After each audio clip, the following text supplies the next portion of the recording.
have the right to vote on whether or not they are subject to an additional sales tax only on Ramsey County to pay for a stadium, a Tony Bennett, Rafael Ortega County Commissioner's desire to get into your billfold to pay for a stadium for a billionaire without you having a say. So that meeting down there, the Charter Commission meeting, is about whether or not the Charter Commission is going to vote to preserve the charter and preserve the citizens' rights to vote and not have the legislature, people like Leon Lilly, Chuck Wieger, Nora Slawick, pass legislation to go around the people. So that's down there. Now, one of the things I've been toying with is the, I don't know, can we get up on this here? Pull in on the, no, you're right on the camera. Zoom in on it. Zoom in on this. And then switch the camera. No, switch the other camera. I'm a smart one. And you see who the smart one is up there. Now, that has a, we're trying to decide if we're going to have the I'm a Smart One award all the time for these educated, not educated, people that think they're the smart ones. And so we're going to keep a list every week. We're going to have a Smart One award. And so, you know, we were already told that, okay, that's enough of the I'm a Smart One. That'll be, we'll be having that award. Somebody said, of course, the first one you should put on there is John Nephew, pseudo-intellectual, that thinks he's the smart one. So people have already been telling me who they want to start seeing as that reward. All right, we have that. If you have any ideas, call in. You know, call in. Show's live, 747-3838. And I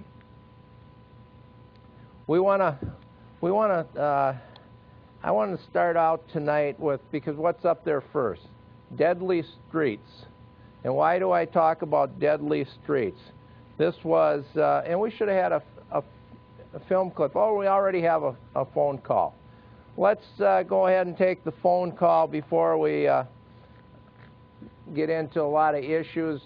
We'll see what the caller has to say. Caller, are you with us? Question or comment? Yeah, Bob, this is Rich Neumeister. How are you? Good, good. Let's hang on a second. Turn the sound up in the studio a little bit.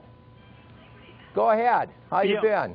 Well, it's been a long time since you and I talked with each other, but I just wanted to say hello. As you know, I live in St. Paul, and I get your show on Monday, so it's delayed.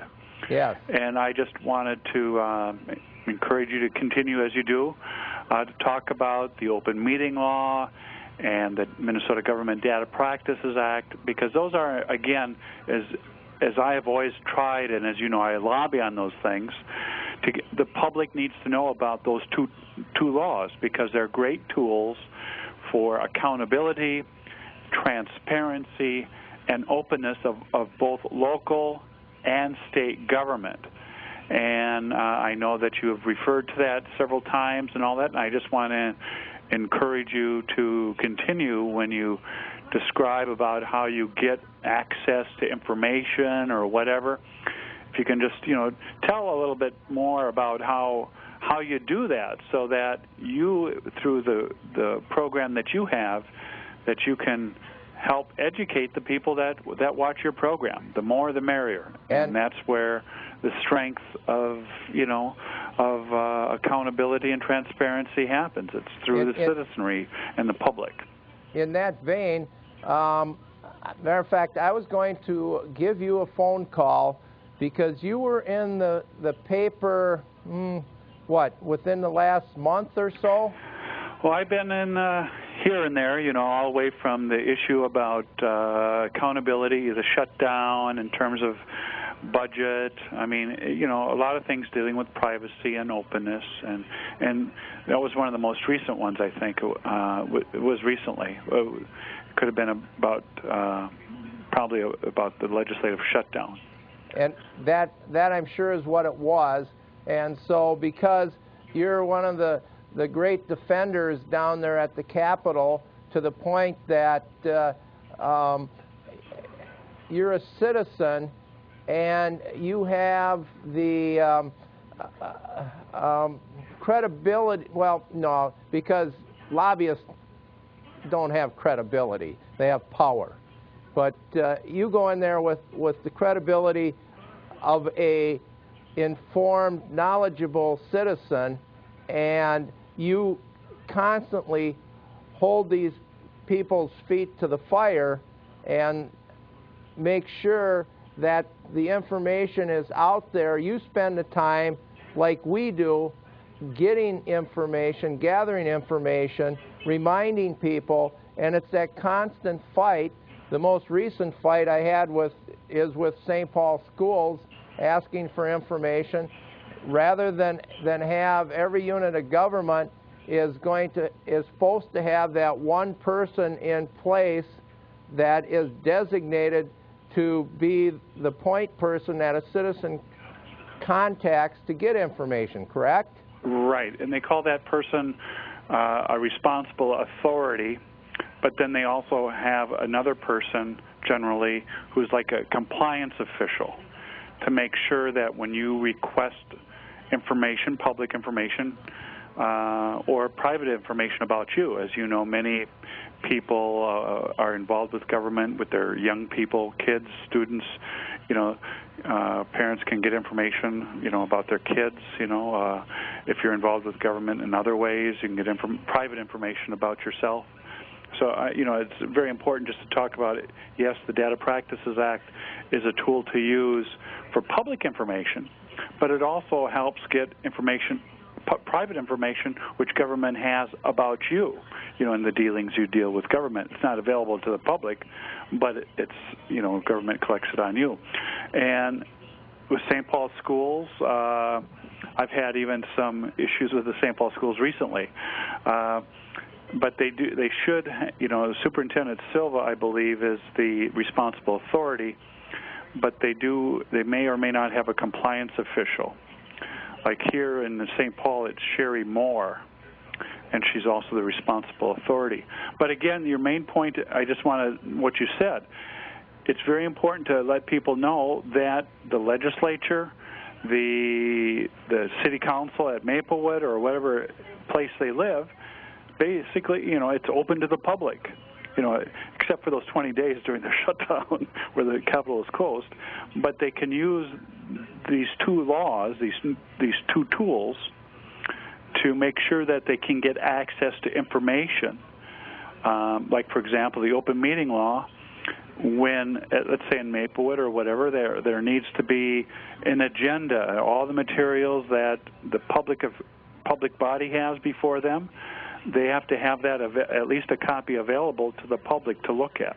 And they have to have a copy of the material that they use in the meeting. They have to have that agenda there. The agenda, the supporting documents, items that they refer to, whatever. And that has to be available to the public and to the citizens, and so often they overlook that. And you have to badger them to get it, and then you don't even get it. And, you know, before we move away from St. Paul schools, my last request there was for the cost of these building projects at a time when they're $26 million hole in the budget they're trying to deal with, and they're spending $2 million here, $1 million there, and then rather than give the information, they say, well, send a letter to our legal department. So right away, they're putting up that barriers. Wall of how do we prevent somebody from getting this information that assuredly is going to disseminate it. Right, and they, you know, again, I've been involved in long years of, just doing things as a citizen and public person. And you're right. There are institutions that will put up barriers. There's some better than others, some that are not. And for, as you know, they have to be called on. And your show does that. Whether or not you may or may not know this, I have a blog that talks about that, about privacy and openness in government. What's your blog? Give your blog address. Oh, it's www.richneumeister.com, RICHNEUMEISTER, or it's Open Secrets, something blogspot, Minnesota, Open Secrets Min, MN. Either one will get them there, right, Rich? Right. But I just wanted to, I don't want to take time off from your show because you always have a full show. One other thing, though, because this is good information. But I just wanted to call to say, even though we may agree or disagree on some issues, I've always been someone that has, no matter Democrat, Republican, conservative, liberal, middle of the roader, or whoever, I've always helped and worked with people who want to try and get information, what the laws are and all that, because I think that no matter what political persuasion you are or anybody is, you have a right to, to use the laws to get the information that you, the public, the citizen, is entitled to, so you can be a part of the discussion of things that happen in our community and in our state. Okay, now I'm gonna ask you a question because I'm not bringing it up. On the corner of Maryland and Prosperity, across the street from the McDonald's, is the federal... No, it's the Bureau of Criminal Apprehension. Yes. Bureau of Criminal Apprehension. Known as the BCA. The BCA. And people, when you say use the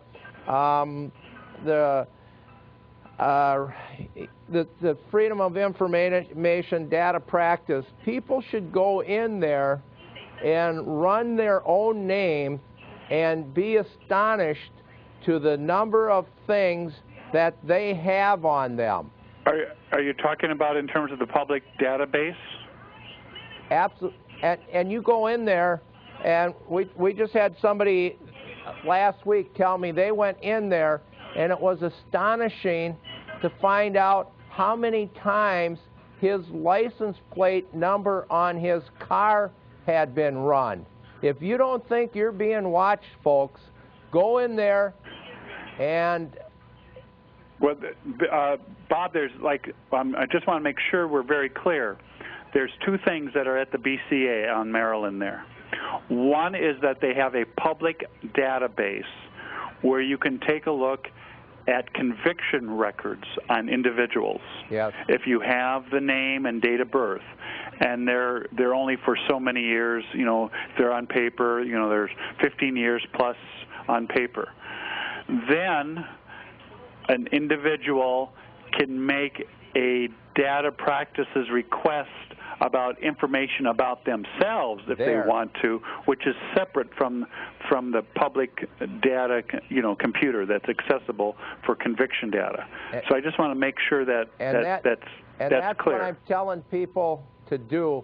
Go over there and look at the data, the personal data on yourself, and you'll be astonished by how much stuff they've gathered on just ordinary citizens. And what was really astonishing to me is the number of hits that they had just on license plate runs. Now, are you talking about an individual making a data practices request on all the data that they have on them, or are you talking about going to the public database for criminal conviction? No. The data they have on themselves as an individual. Right. That's what I'm telling people to do. Go get a sense of how Big Brother is watching you. We know it here, and we deal with it. But most people are out there thinking that government is there to protect them when there's a problem that comes forward to them. No, government is there to monitor each and every citizen. We're in a time of Big Brother. And now, can I just make it now? They can do that with any local or state agency, and it's under Chapter 1304. You know, that's the law, the specific part of the law. And if you go also to a website, it's the iPad website. Yes. And they have some examples of how you can make request of a government agency to see what kind of private data they have, public or private data or confidential data that they have of you. And that the request that you gave as an example, just the BCA, that can be asked of any agency or any entity, local, county, city, county, or state. Yes. And, one of the things that this is a typical issue that happens a lot with young people in schools, where a parent is fighting for rights for their young person. They make a data practices request. I want to see all private data about my kid. And so sometimes when they do that, they find out that some teacher or some report or whatever that they may have never known about it has been used, either for or against their student, their youngster, their kid, when maybe they're trying to fight for maybe some kind of service, if their young person needs special ed services, or But I just give that as an example. No, and that's true. And there'll be times that you may go for a job application or credit, or and find out that you're denied, but you don't know why you're denied. And then you start digging, and you find this stuff out. And people that think, oh, well, I follow the law. I don't bother anybody. I'm not being watched. BS. You're being watched. Everybody's being watched. Go over there and see. All right. Some week I'm going to ask you, and we'll do a whole show on this. Yeah, if you just put me off the air, and then I'll give my phone number to your staff person. But I just wanted to say, keep on what you're doing, and I just encourage and just educate people like your show has been doing for years. And I just wanted to say hello. Thank you. All right, control room, get his phone number so I can give him a call. Don't hang up until you get the phone number. Then hang up so other people can call in. All right. I appreciate the call. Thank you. All right, bye. Bye, Rich. Okay. You'll see him in the paper from time to time, usually from down at the Capitol, covering different issues. One of the things that this show has done, we've developed this network of people like Rich Neumeister that take and contribute or are out there doing parallel things, and will share things, or that will share things with us. All right, let's go on. I wanted to start to talk about deadly streets. I'm having a feeling that our camera crew, that Charter Commission meeting down there has gone viral, and that they're down there recording it, and I'm going to be amazed that they're back out here with it. We realized that we were going to have to take raw footage and throw it right on the air. Now, I'm sure that if it doesn't get out here, tomorrow night, Tim Kinley's show called Speechless will have that material on. His show does not go quite as many places as Inside Insight, but you will be able to see that. And of course, we'll have some of that next week. Now, I know we have more phone calls. I wanted to read some more of the salaries from that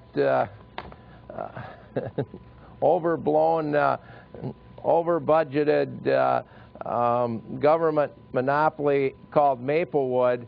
And, you know, you have to remember Maplewood, it's a failure of leadership over there. The good old boys, hero, Mr. Rossbach. And, you know, I think when Mayor Diana Longry was in there, she really scared the system, because she was not this person that her focus was representing the people. And like I said last show, a week ago, that excuse me, oh, we don't have any water out here tonight.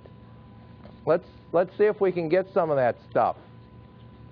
I know we have a phone call. So anyway, the issue is the two good old boys that are running, pseudo-intellectual John Nephew and Party Marv, they've already capitulated to ask me, the employees union, and that commitment has always meant that the employees will be getting pay raises regardless of what the economy is doing. So remember what we did the figures last week, that 12% in pay raises. The union spent $150,000, and over the lifetime of the employees, that came out to the figure that we worked up was $46 million. $46 million isn't a excuse me, isn't a bad return on a $150,000 investment. So the other thing, of course, last week, and it's always amazing because we know that this show gets watched by the bureaucrats. So when we were reading, anywhere there, thank you. I apologize, but I need to do this. But after the show last week, I had several calls from people that said, we want you to read the rest of the salaries of those people over in Maplewood over there. We can't believe they get paid that kind of money. So we're going to read a few more of those. And of course, you have to remember that you know, this started off with people that are antonym and all. They make $5,800 every 2 weeks, $5,358 every 2 weeks, $5,338 every 2 weeks, $5,800 every 2 weeks. That's not benefits. Those are salaries. Isn't that wonderful? And you figure benefits are a third over that. And we had this one here on that I said because oh, here's an interesting one. Mark Haig. That should be Leon Lilly's brother-in-law. So you have State Rep Leon Lilly, his brother-in-law over there at Maplewood, $3,597 every 2 weeks. So that's the way that happens. And then we have here. Remember, I said Michael Folds, $95,000 per year, $3,669.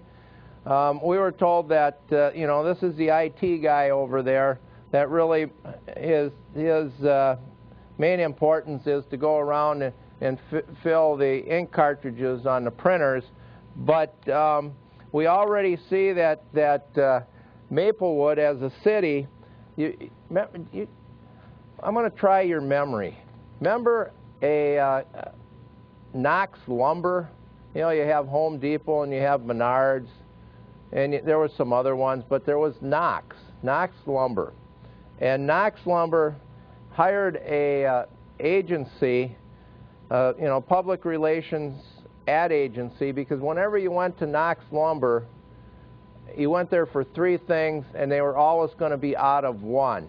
So they started these commercials. Of course, they went out of business, but they went out of business because of the operation they ran. And so they, rather than correct their faults and stay in business, they thought, well, we can just advertise our way out of this.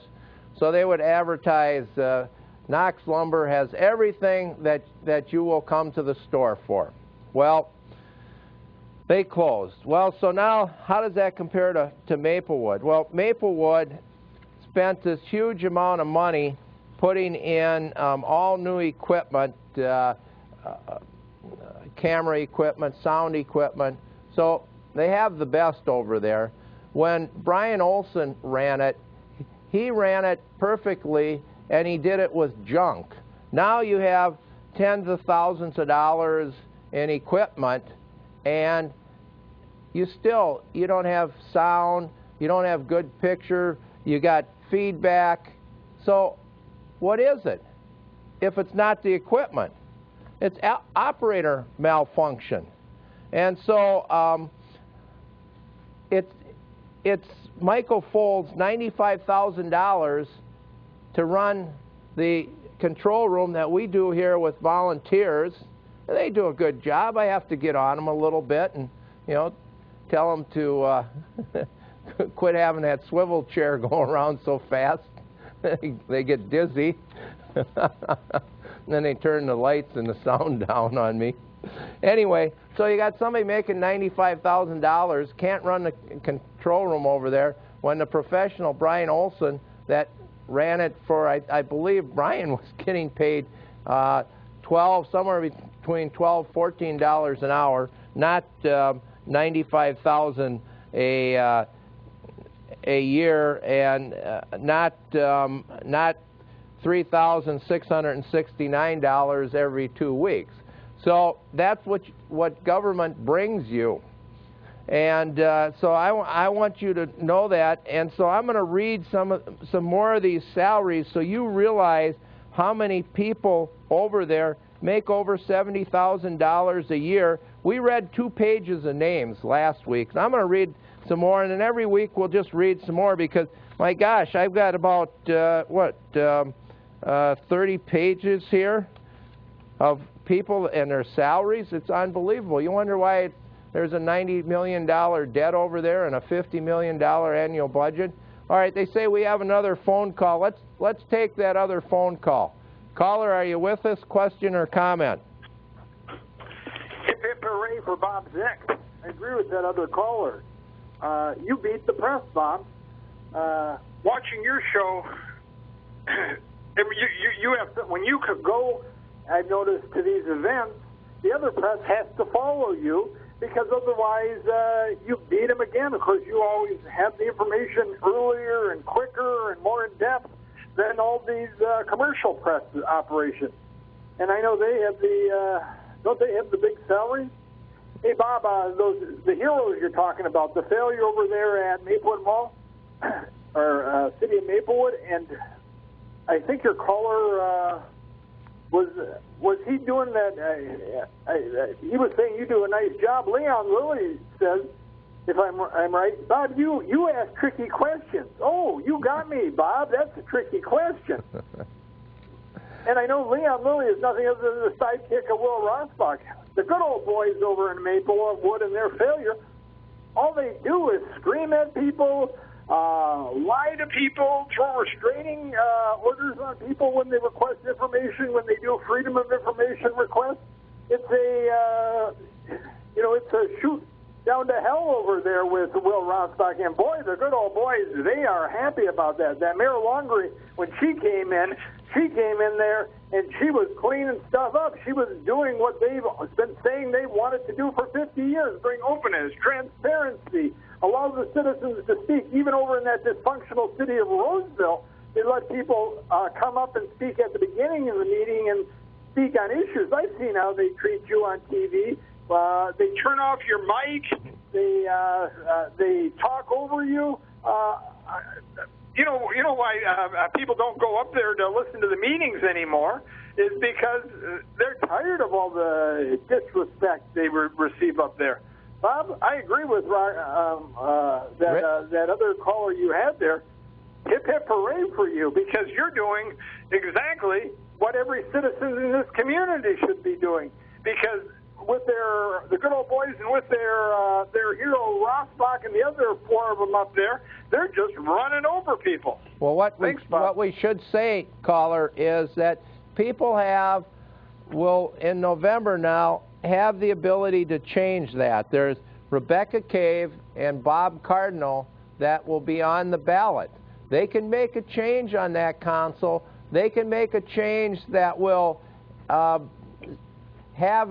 the effect of, on this government-run trash hauling, have people speak out for because both Rebecca and Cave and Bob Cardinal have said that they will not support government-run trash hauling, that the citizens will have the right to decide who will provide their trash service. And so when citizens have a problem, they won't have to turn to a dysfunctional government and try to plead to get some help. They'll be able to tell their service provider, well, either you have to do a better job or I'm going to have a new provider next week. You won't have that with a government-run bureaucracy monopoly trash hauling system.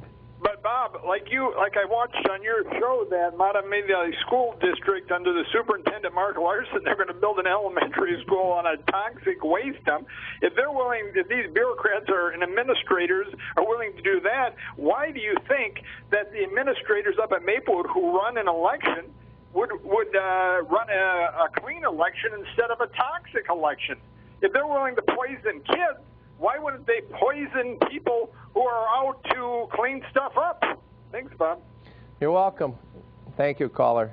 And, following what I started to say about Michael Folds up there and the advertisement public relations, City of Maplewood is already out there pushing, oh, we have this wonderful new equipment and we do this wonderful, people have good audio, good video, good vision, No, they don't. And so they're doing like the Knox commercial. People can see and hear. Well, you can't see and you can't hear. So what the system is trying to tell you is don't believe your ears, don't believe your eyes. All right, I'm going to read a few, and then we have a lot more to get on. I'll read another maybe half a page here. Joseph Tran. I'm going to leave off from where I was last week. Last week I left off at Paul Sinus, $3,762 every 2 weeks. Joseph Tran, almost right at 3,000. Jay Wenzel, just at about 3,000. When I say that, here's K.O. Zong, 2,987. I call that 3,000. That doesn't include benefits, of course. You have Andrew Ballman, 2,575. Richard Dawson, 2,752. Paul Everson, 2,957. This is Andrew Fossum, 2,575. This is salaries every 2 weeks, and then remember I talked about the benefits. If you're a department head, you get $500 a month car allowance, and you get that $35 a day food provision that you don't have to account for. Okay, Michael Mondor, 3,089. Jerome Novak, 2,752. Robert Peterson, 2,900. Andrea Place, 2,553. Michael Streff, $2,800. Ronald Svensson, $2,028, $2,028. Clarence Jarvis Jr., $3,867. Steve Lucan, $4,475 every 2 weeks. So you get you're getting a feel for this stuff. Will Pfeiffer, $2,700. Brian Nagel, $3,408. John Ducarm, $2,700. We're just going to give a couple more, 5 more here. Jonathan Jarax, $2,994. Jason Krieger, $2,987. Steve Kummer, $3,200. Randall Lindblom, $2,700.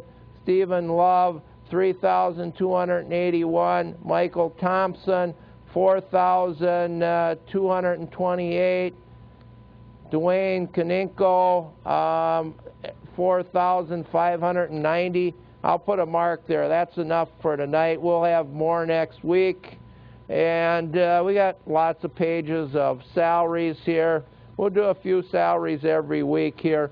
But if you're not paying, if you're not, on your job, if you don't receive $3,000–4,000 every 2 weeks, you're underpaid, because you're obviously paying for these government people.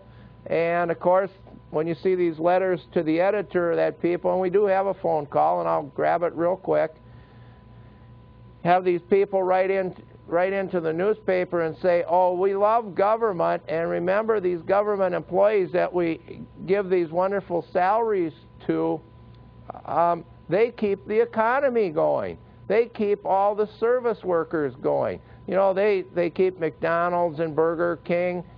They keep those, excuse me, those $8 an hour employees working. Isn't that nice? That we pay them $4,000, $5,000, $6,000 every 2 weeks, so they can keep some poor person making $8 an hour employed. We all need to be working for the government. That way, you need to have one of those jobs so you can keep the economy going. All right, let's take a phone call. Caller, are you with us? Question or comment? Bob, I just have a quick question. I was wondering what you thought of the St. Paul School Board paying all that big money to move that school superintendent into St. Paul.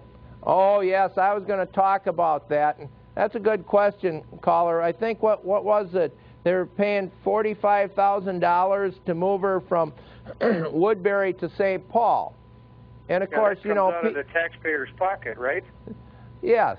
And did you notice, though, how much her house was on the market for, her Woodbury home? No. That was about $400,000. She's not doing too bad. No, not really. I'll tell you, the people are really getting screwed by the St. Paul Public School Board that they got down there. It's just too bad. Anyway, keep up the good work, Bob. That was the only question I had. Thank you, caller. Yes, and that's out there.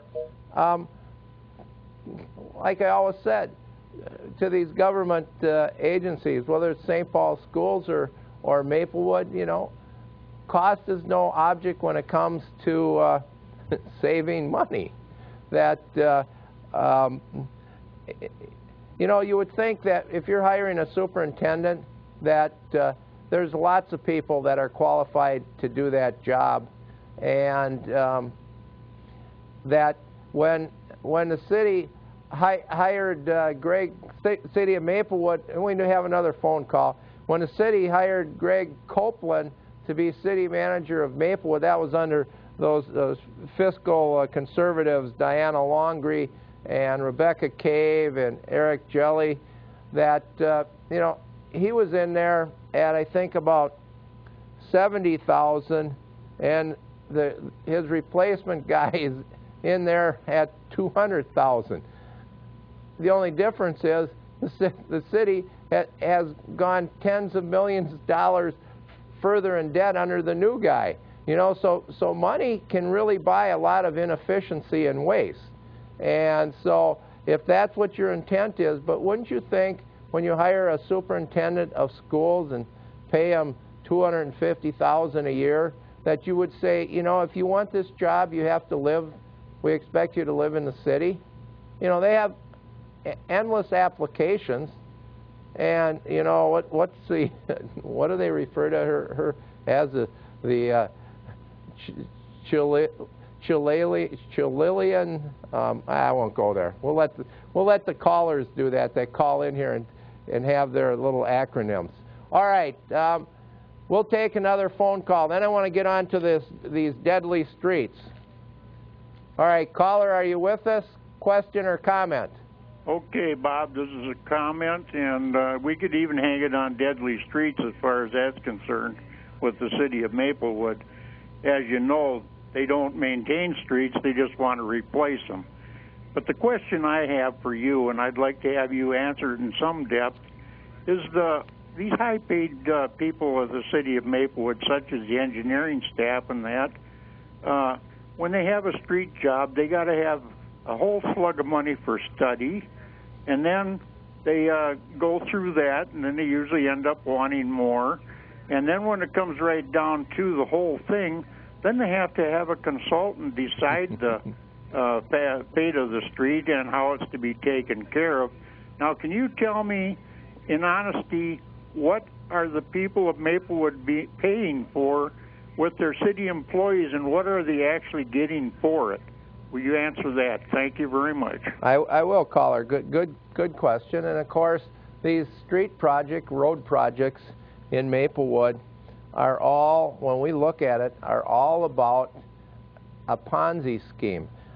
It's this government, if they didn't keep expanding and doing these road projects, they would implode, because they bill back against these projects, and of course these are assessed against the homeowners that are very happy with the street they have, and of course the suits that these homeowners have put against the city challenging these assessments, the homeowners, the courts have agreed with the homeowners, and the city is left holding the bag on the cost of these streets, because the street costs $6,000–7,000 for just your front part of your street, and then across the street's another $6,000–7,000.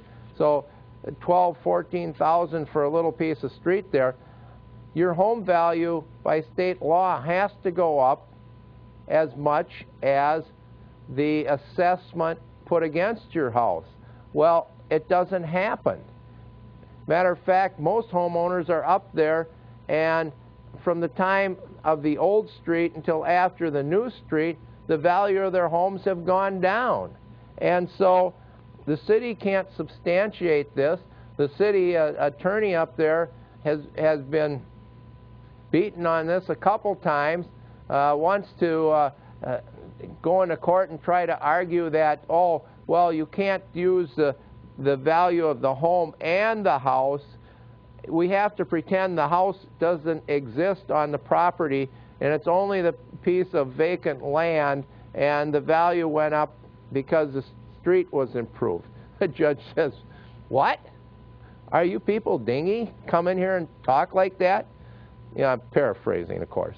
So on these street projects, you know, you have the engineers, you have the planners, you have the consultants, you know, because the city planners and engineers, as soon as there's some real engineering or planning work, they go out and hire a consultant. And of course, the city goes out and hires a study consultant to come in and tell them, oh yeah, you really need this project, this is a good project. That way the onus is off of people like Will Rossbach and Kathy Juneman and John Nephew and James Lannis and Marv Copen, because they can say, oh, well, the study commission did this. Or the other thing is, you know, these the different commissions that are put in place that, or the consultant did this. Now you go back and look at these commissions. Well, when they put people on the commissions, they're very selective. The comments that have come back is that this council will not put on certain people on commissions because those people will challenge them, won't render the kind of recommendations that they want. So they refuse to put those independent thinkers or the thinkers that are able to have other thought processes on these commissions. So that's what you have up there. So having said that and talking about streets, let's go over to North St. Paul. And this flows into Maplewood because this is happening there too. I always tell people, take McKnight North, and when you get up to Beam Avenue, look at the curbs right there on the corner, that curb on the northwest corner, and see how many tire marks. The curb it was painted white. The curb is black with tire marks because they have these things that they call curb extensions, jut outs, where they bring, first they want to narrow the street and then they want to further jut the street out. And so that this is the new cheaper streets, and they call this living streets. We call them deadly streets because what happens is now you've narrowed the streets down. There was a nice article in our competition, the St. Paul paper, Sunday, Pioneer Press, and they narrow the streets down about 10 feet, and then they want to put sidewalks in. Well, you don't have to narrow the streets to put sidewalks in, because on 15th Avenue there is about a half a block that has sidewalks on it. So you can put sidewalks on without narrowing the streets. And you know, they talk about, well, if we redo these streets, of course we're going to assess the homeowners, and you have this person, Cliff Eitinger, he's on one of the commissions up there, but he's on the watershed district, and he, you know, the watershed is going to put some money into this project, seed money. Of course, the bulk of the money is going to get paid for by the assessment of the homeowners, and the city is saying, well, when we tear up this perfectly fine street and narrow it and put these death outs, you know, these jut outs that come out, and that's what I hit on the motorcycle, by the way, when I was paralyzed from the neck down. So that's what we're going to do, and we're going to make these streets deadly, because now bicyclists that are riding down the street can no longer ride on this street that's 10 feet wider and be over by the curb. They have to ride on this narrower street, and we do have a phone call, and we'll get to the caller, and they have to then come out even further to get around these protrusions to choke off the street even further. And then I talked to somebody that, well, talked to my sister. She lives on 15th. She's handicapped. She's in a wheelchair, been that way since she was a child. She says, well, when I'm in my you know, electric wheelchair, I go out in the street to go up and down, and she says these narrowing the streets and bringing these curb extensions out, for me to go around that now, I'm gonna have a terrible time, and I'm going to be out there in traffic, and now I can get hit by cars. You know, these people, these so-called visionaries, what they're doing is reinventing the wheel. Only thing is, the wheel they invent has 4 corners on it. It's called square, and it doesn't go around, and so you have this nonsense, And that's 15th back several years with the sewers, because see, the city says, well, it has older sewer and water in there. We could put new sewer and water. But what they had already done is coat the inside of that sewer pipe with some kind of plastic that they put into the pipe. And then they took and they had to reopen for every home. But that was already done to take care of that problem of the sanitary sewer breaking or the stormwater sewer. And so, but now, yes, everybody would like to know that there's new sewer and water in the street, but I'll tell you, it doesn't increase your home value one nickel. So the people ought to get hold of the same attorney that's helping the citizens over in Maplewood. Of course, her name happens to be Diana Longree. And so that just 15th Avenue, drive on it. From McKnight going north up to Margaret, there's nothing wrong with that street. And people don't use that street as a racetrack. So this goofiness, if you want sidewalks, put sidewalks in. Don't destroy the streets. Okay, let's take a phone call. Question or comment? Caller, are you with us? Turn the sound up a little bit out here, too. Bob, good show. I'm glad you're talking about Cliff Eisinger, good buddy of, I think, Chuck Weger, good buddy of, it's a tricky question. Bob, Leon Lilly, good buddy of Mike Keene. Of course, these good old boys don't care about people in wheelchairs, people on bicycles, people on kids with in strollers. Just this past couple of years, they built that. Go out there by Highway 36th and Century. They built that big bridge over a non-dangerous street. I mean, you have to be careful when you're biking or walking on Century, over Century. But they should have built the bridge over the highway. And this year, those guys are to blame for having that lady who was bringing her baby stroller across the street killed. That Cliff Eisinger, he's a criminal in many ways. Another, he pretends he's an environmentalist, and yet they're on McKnight on that holiday station B in McKnight, North St. Paul.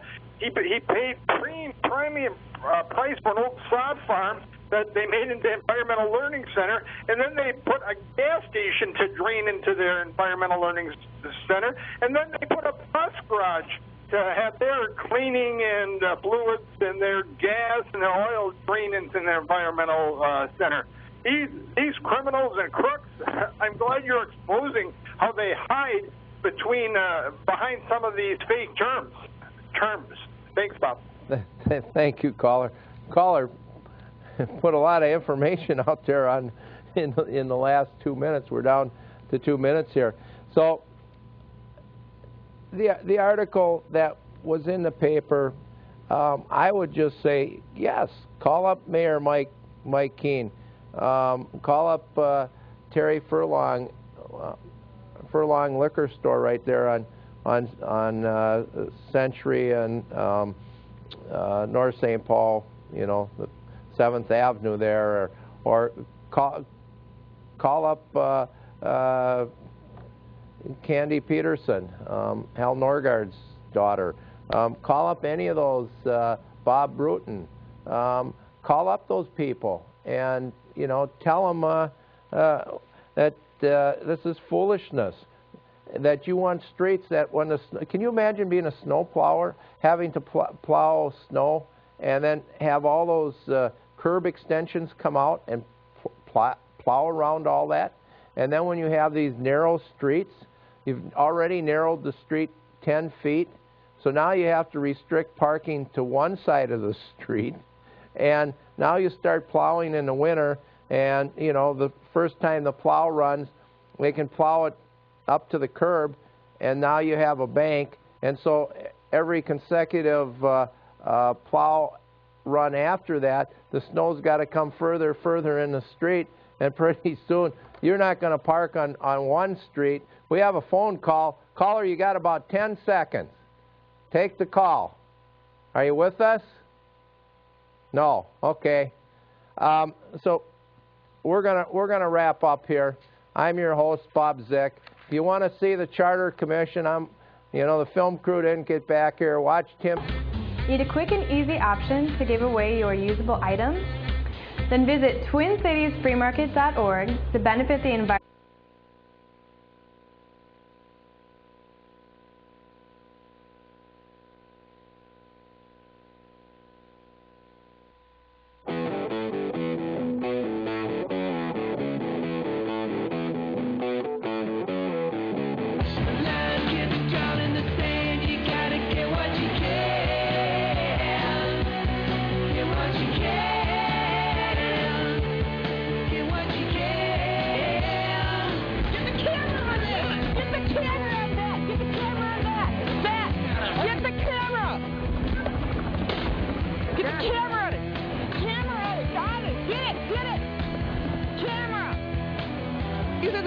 That have sworn an oath to uphold our Constitution and our rights to petition the government. These are the people that have sworn the oath to us.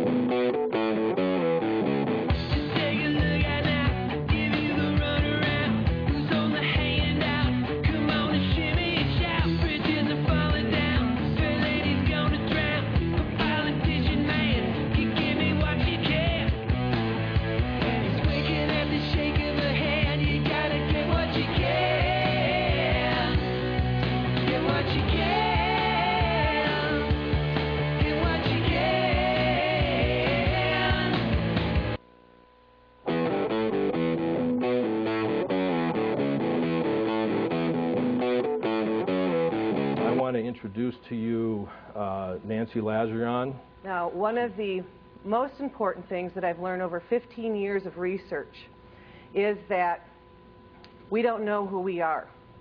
We have no idea who we are as a country, and we have no idea who we are as a people. And there's our foundations, instructions to citizens, and tools necessary in court. This is brought to you because of what we have failed to do as people. We have let our government get out of control, and especially we've let our courts get out of control.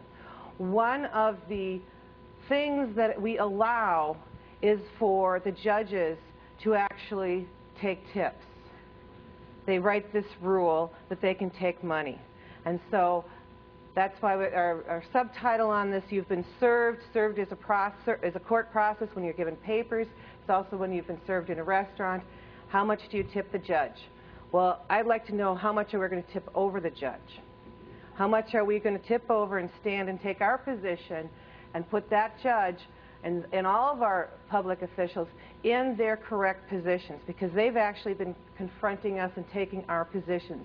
So let's go on with this and find out some foundations. First of all, what is law? Okay, everybody, it's a simple three-letter word, but what is law? And if we can understand that law is, it defines the manner of which something happens. It's a relationship. So there's a relationship between this bottle and this table. And because of the law of nature and gravity, the law of gravity, it sits here. There's a relationship between people and society. And how that society operates is according to the law. Just as how this bottle sits on the table is according to law. It's the rule of action. It's the manner of which things relate to each other. So that's very important for us to understand. It isn't here comes the lawman, here comes the law enforcer. The law is our relationships with things. And the law also involves choice in our society here as to how we choose in order for us to relate to each other, how we choose our law. Now, holding the judge to the law, this is possibly the most difficult challenge you'll ever face. Isn't that a horrible statement to have to make? Yep. These are our courts. Why do we have to hold the judge to the law? But you know what? That's where we're at. And as the sovereign people, it's our job. It's not the judge's job. It's not the Board of Judicial Standards' job. It's not even the legislator's job. Not even the governor's job, especially since he's an attorney. Swore an oath to those guys, too. It's our job. And it's only our job. You know why? God, natural person, government.